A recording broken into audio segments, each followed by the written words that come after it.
What's going on, y'all? This is OBB, the Diecast News Guy, and before I start this video, I just want to have a nice little PSA announcement. Now, the driver I'm about to show you on this Diecast review has now been known as one of the most hated drivers in NASCAR now, due to a certain fan base, and, I can't blame them for much hating on this guy. I've pretty much hated this guy for, a pretty long time because of his attitude, but, let's just keep things a little PG, and if things get out of control, then, hey, just say that I warned you guys. But, anyways, with that in mind, and yeah, let's go and start this diecast review. It is a metal chassis diecast review, so you know it is going to be a great review when we get to these high quality diecast machines. It is on not so happy Harvick since he's out of the playoffs now. Oh boy, here we go.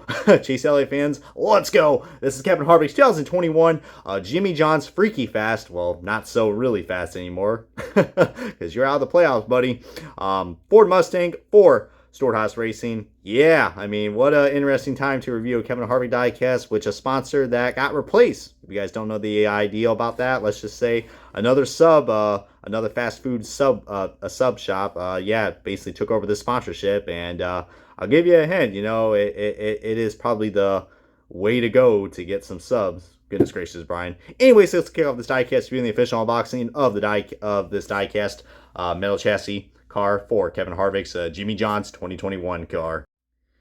Well, goddamn, dude, I'm nearly about to rip my own freaking head off by almost saying that ridiculous subway pun. I mean, goodness gracious, Brian. Kevin Harvick, I'm sure you can agree with me on that after your Bristol interview. But yeah, I mean, I don't know how many times I'm going to say this. I mean, this is all for shits and giggles, guys, so I apologize. I'm going to be trolling the hell out of Kevin Harvick, but hey, buddy, you're out of the playoffs. How does it feel? Oh man, I mean, what a perfect time to review a Kevin Harvick diecast. I mean, goodness gracious, compared to the dominant year he had from 2020 to now, I mean, Kevin Harvick is still winless and he is out of the playoffs for the first time in the round of 12. I mean, is this the end of Kevin Harvick? I don't know, man. We'll see. It's definitely an end for a longtime sponsor, which is Jimmy John's, guys. And Jimmy John's this is the last ever diecast we are going to get for for Jimmy John's sandwiches. Man, what a missed opportunity. They could have sponsored Jimmy Johnson instantly. I mean, come on, Jimmy Johnson. I mean, why they went with Harvick, I don't know, man. But they've been around with him for so long. I think as soon as he went with when Budweiser took over the sponsorship for Harvick after they left Case of Cane, I think that's when Jimmy John's came on board. But let me tell you what, man, this is a pretty cool looking diecast, guys. It's a simple scheme, but the Jimmy John schemes haven't really always impressed me. I mean, when you think of Jimmy John's, you just think of the white and the black scheme with some red trim. That's pretty much how it's been. I mean, they always change the color combinations with this car, and this one right here is no exception. I mean, of course, it looks great with the metal chassis and the rubber tires. Yeah, there's a blowout right there.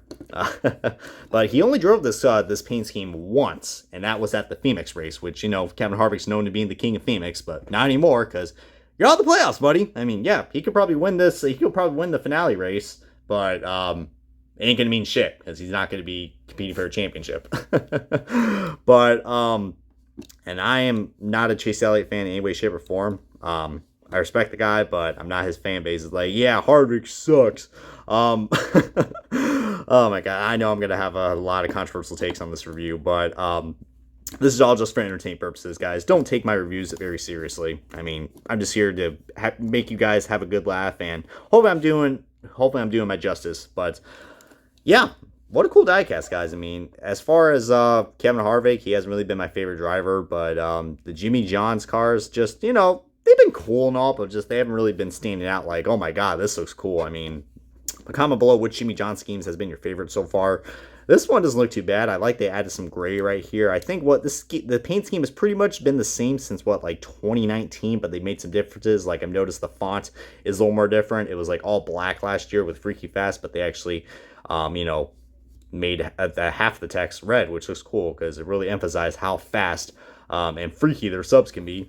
Now the back, you got Freaky Fresh too. Well, I don't know. I mean, they're probably fresher than Subway. Speaking of Subway, isn't it ironic that another sub sponsor came in and replaced this car? Basically, isn't that kind of ironic? I mean, personally, I'm not a big fan of Subway. I probably think they are that call me crazy. I mean, this may be a controversial take, but I think Subway is kind of gross. I mean, they're not really fresh. They used to be good, but yeah, the quality hasn't been that good. Speaking of quality control doesn't look too bad on this diecast. So Lionel did a decent job with this car, with the rubber tires and metal chassis. A lot better than my Hamlin review, if you guys didn't saw that yet. But yeah, $15, this is what you get, and listen to that rubber.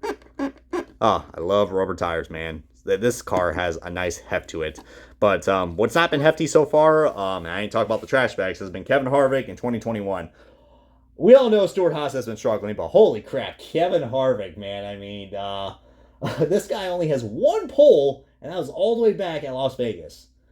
And this guy hasn't even won a race yet. And yeah, he could have won the Bristol Night race, but we all know what happened right there.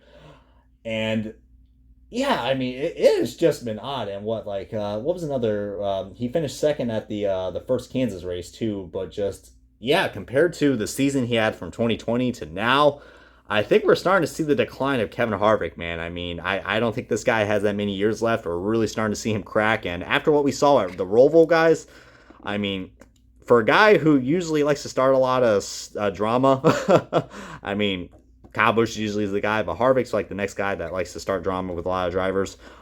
He just has a bad mouth.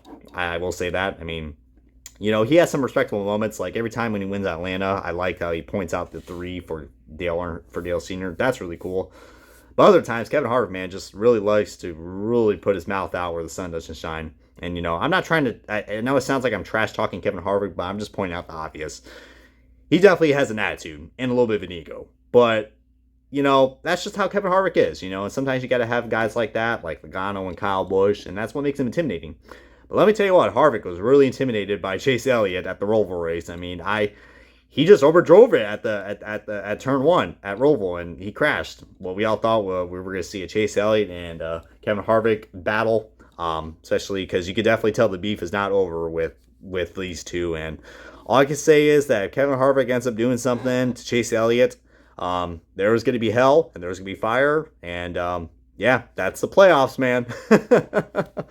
But yeah, I think he finished 6th. In terms of like this scheme, he actually finished 6th in this car, which is cool. But just, I believe Jimmy John's, if you guys want to know the story of why Jimmy John's is no longer sponsored with Kevin Harvick, is that I think they failed to pay some the sponsorship bills, so they could add Nature's Bakery and all the other sketchy sponsorships that have come into NASCAR.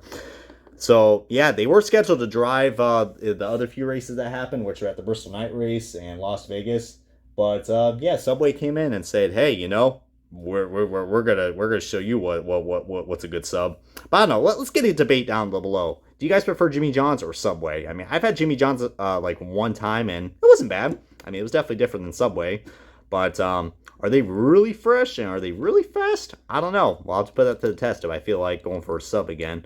But I don't know, this would be a probably good review to watch during the lunchtime. So, I don't know. But comment below if you guys are snacking on the sub right now. Ain't that kind of ironic? But let's look at the side-by-side comparison of, I don't have his car from 2019 or 2020, but here's a car from 2018. So you can definitely see how different the paint scheme has changed. This is the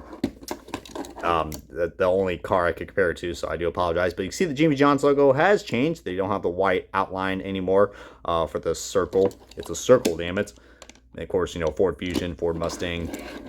And the paint scheme is definitely a lot more different. It's, I don't know. I mean, I don't know what I can say about this. I mean, the 2018 one really standed out with the nice big text, freaky fast, and the half scheme that we got. I don't know, kind of looks like a half moon a little bit, the black and white.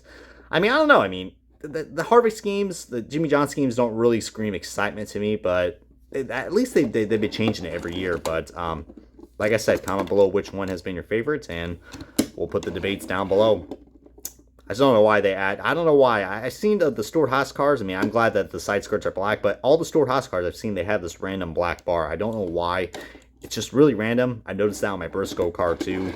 I don't know. I mean, I don't know why that's the case. I mean, maybe that's just, I don't know. Maybe it's cheater trim. I don't know, but kind of does make sense because, you know, Stuart Haas has been just pretty sucky lately, but we'll see how things will go. And yeah, Kevin Harvick, all I can say is, yeah, like Chase Elliott said, have a merry off season, and yeah. Anyways, guys, hope you guys enjoyed this diecast view of Kevin Harvick's 2021 Jimmy John's freaky fast not so fast, but yeah. Ford Mustang for Storehouse Racing. Comment, like, subscribe, and yeah, that's all I gotta say about that right there. So yep, we'll see you guys next time on another NASCAR Diecast review on this metal chassis car.